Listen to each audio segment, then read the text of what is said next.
You mentioned Lyman Johnson was also very Yeah. different. Tell us about that friendship. That was,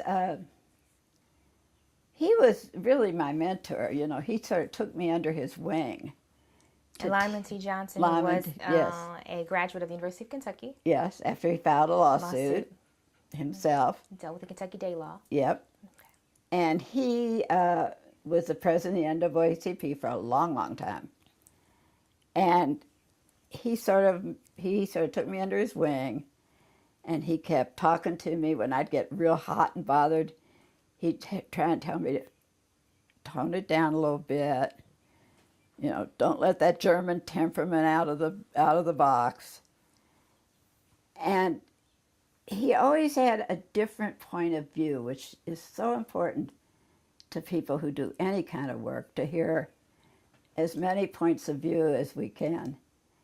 And I dearly loved him. He was just wonderful. One time I picked him up to go to a meeting. He lived in one of the elderly high-rises down around 9th Street. And he said, Susie, he said, I've got to go to a bar mitzvah. What kind of a gift should I give? I said, Lyman, a check will be fine. And he was just a wonderful human being.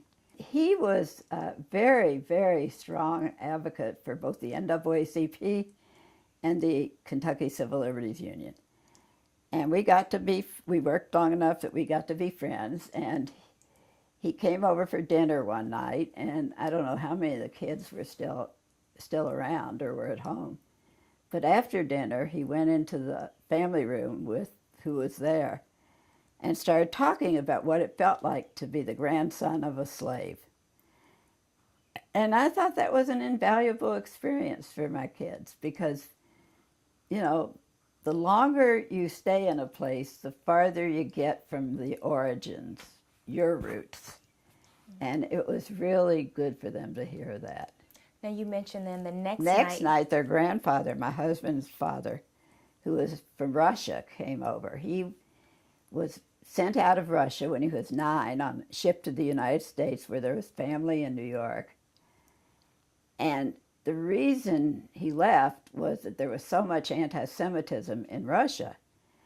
And the next night, after Dr. Johnson was there, my grandfather, Abe Post, comes and he's talking to the children about what it was like as a Jewish boy living in Russia around Passover when the Cossacks, the Russian soldiers, came through his village on horseback to grab any Jewish boy they could to kill.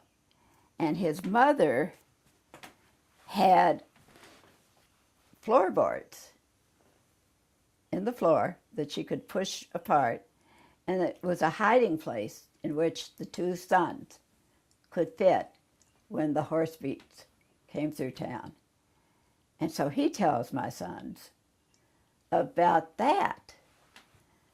I mean, you know, our kids grow up in such different realities.